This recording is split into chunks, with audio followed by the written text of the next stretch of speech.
ബത്തേരി കിച്ചണിൻ്റെ ഇന്നത്തെ വീഡിയോയിലേക്ക് എല്ലാവർക്കും സ്വാഗതം. ഇന്നലത്തെ കുറച്ച് കാര്യങ്ങളൊക്കെ ആട്ടോ വീഡിയോയിൽ. സാധാരണ പോലെ തന്നെ ഒരു ഡേ ഇൻ മൈ ലൈഫ് വീഡിയോയാണ്.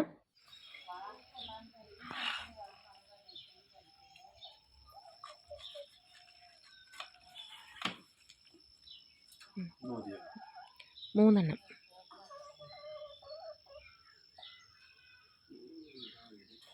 ഇപ്പുറത്തുണ്ട്. ഇന്നത്തെ കറിക്കുള്ളതാട്ടോ ഇത്. കരിന്താള്.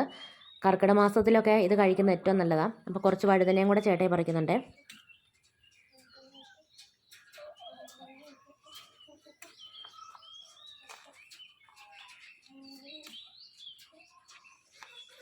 അത് നമുക്കിന്ന് എന്തെങ്കിലും ചെയ്യാം.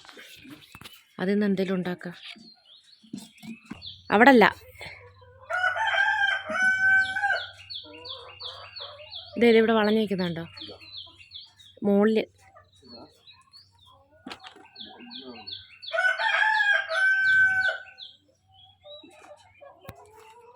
അതന്നെ മാവിൻ്റെ മണ്ടയ്ക്കോട്ട് പറന്ന് കയറിയ പക്ഷി. വേഴാമ്പലാണോ?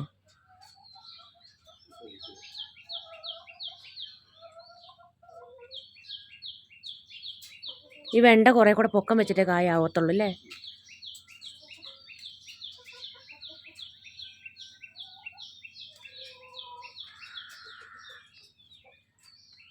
അതൊക്കെ കുറച്ചുകൂടെ മൂക്കാനില്ലേ ഏട്ടെ?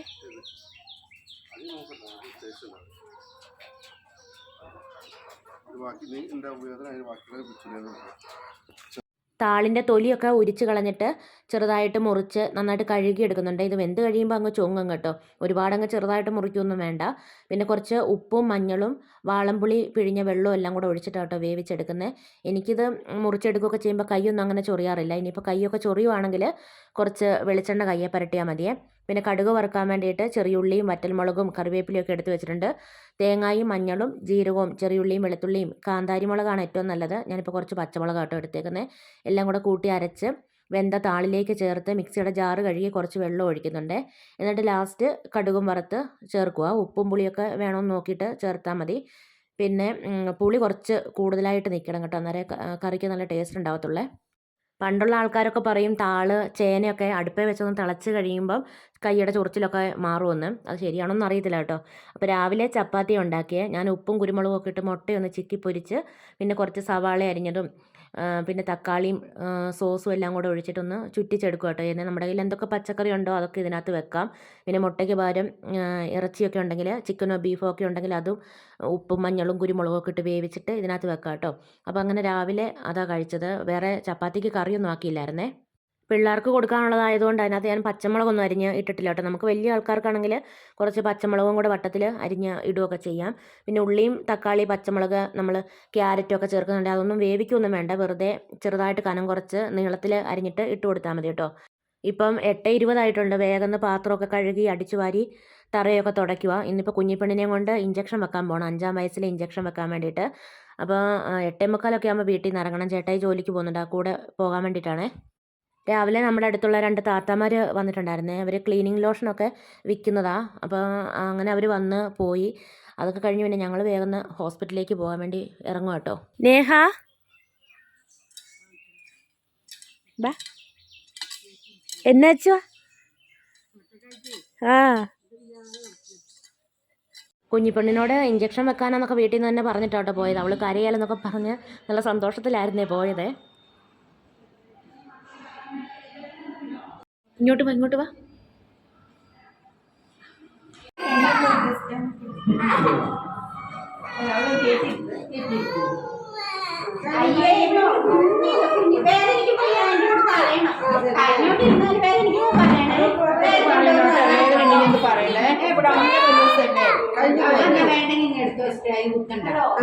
എടുത്തിട്ടെ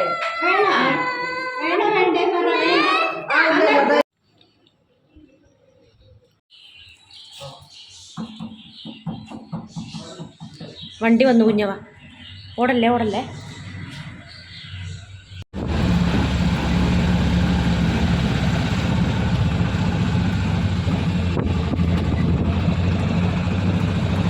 കുഞ്ഞിപ്പെണ്ണിൻ്റെ കരച്ചിലും ബഹളമൊക്കെ കാരണം പിന്നെ ഒരു ഓട്ടോയൊക്കെ വിളിച്ച് വേഗം വീട്ടിലേക്ക് പോകുന്നത്. അത് കഴിഞ്ഞ് അക്കുവിനുള്ള ഫുഡ് അംഗൻവാടിയിൽ പോയി വാങ്ങണമായിരുന്നു. അതൊക്കെ മേടിച്ചുകൊണ്ട് വന്നു. പിന്നെ രാവിലെ ഒരു ചെറിയ വെട്ടവും വെളിച്ചവും വെയിലും ഒക്കെ ഉണ്ടായിരുന്നു. അതൊക്കെ മാറി നല്ല മഴ പെയ്യുന്നുണ്ട്. കുഞ്ഞിപ്പെണ്ണ് നല്ല ഉറക്കമാണ്, പുറത്ത് നല്ല മഴയും പെയ്യുന്നുണ്ട്. ഞാൻ ചോറ് കഴിക്കുക കേട്ടോ. താളുകറിയും വഴുതന മെഴുക്കുവരട്ടിയും പിന്നെ ഉണക്കയില വറുത്തിട്ടുണ്ടായിരുന്നേ. അങ്ങനെ ചോറൊക്കെ കഴിച്ച് പിന്നെ മഴയൊക്കെ നോക്കി നിൽക്കുക.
എല്ലാം തിന്ന് തീർത്തോ?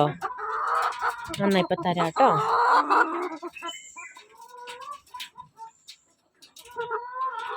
ചേമ്പിൻ്റെ താള് രാവിലെ ഇട്ട് കൊടുത്തതാ. ഇത്രയൊക്കെ തിന്ന് തീർത്തു. എന്നാ തിന്നു.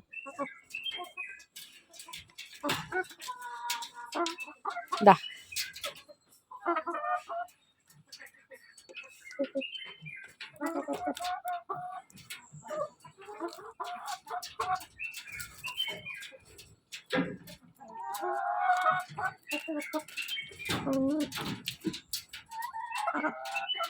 വന്നു കഴിഞ്ഞ് പിന്നെ കുറച്ച് നെയ്ച്ചോറൊക്കെ ഉണ്ടാക്കി, ചിക്കൻ കറിയൊക്കെ വെച്ചു.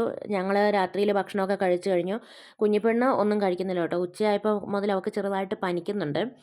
അപ്പോൾ അവൾക്കൊന്നും വേണ്ടാന്നൊക്കെ പറഞ്ഞു പൊടിയരിക്കഞ്ഞൊക്കെ വെച്ച് കൊടുത്തു. എന്നാലും അവൾ കഴിച്ചൊന്നുമില്ല. പിന്നെ ഒരു ഉറക്കമൊക്കെ കഴിഞ്ഞ് എഴുന്നേറ്റ് വന്നേച്ച് വിശക്കുന്നുണ്ട്, പായസം വേണമെന്ന് പറഞ്ഞു. പിന്നെ പാതിരാത്രി ഞാൻ പായസമൊക്കെ ഉണ്ടാക്കി കൊടുത്തു കേട്ടോ.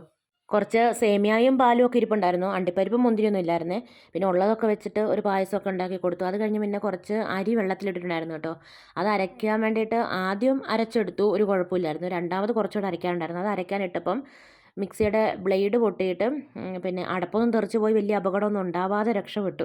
അരി അരച്ചുകൊണ്ടിരിക്കുമ്പോഴാണ് ഈ ബ്ലേഡ് പൊട്ടുന്നത്. വലിയൊരു ശബ്ദവും പിന്നെ കയ്യിലേക്കൊരു ഷോക്ക് അടിച്ച പോലെയൊക്കെ കേട്ടോ വന്നത്. അങ്ങനെ ഏതായാലും അടപ്പൊന്നും തുറന്നൊന്നുമില്ല. പിന്നെ കറണ്ടും പെട്ടെന്ന് പോയി. പിന്നെ മെയിൻ സ്വിച്ചൊക്കെ ഓണാക്കി പിന്നെ അരിയൊക്കെ അരച്ചതൊക്കെ നോക്കിയപ്പോഴാണ് അതിനകത്ത് ബ്ലേഡ് പൊട്ടിക്കിടക്കുന്നത് കണ്ടത്. ഇഞ്ചക്ഷൻ എടുത്തപ്പോഴേ അവർ പറഞ്ഞായിരുന്നു കൈയൊക്കെ ഇടയ്ക്കിടയ്ക്ക് അനക്കണമെന്ന്. പക്ഷേ കുഞ്ഞിപ്പെണ്ണ് വേദനയെന്നും പറഞ്ഞുകൊണ്ട് കൈ അനക്കാതിരിക്കുമായിരുന്നു. അപ്പോൾ രാത്രിയിൽ ഉറക്കമൊക്കെ കഴിഞ്ഞ് എഴുന്നേറ്റല്ലേ പായസമൊക്കെ കുടിച്ച് കഴിഞ്ഞേച്ച് പിന്നെ കൈ അനക്കാൻ വേണ്ടിയിട്ട് ഒരു പാട്ട് വെച്ച് കൊടുത്താട്ടോ. പാട്ട് വെച്ച് കൊടുക്കുമ്പോൾ നമ്മൾ വേദനയൊക്കെ മറന്നിട്ട് അങ്ങ് തുള്ളിക്കോളും.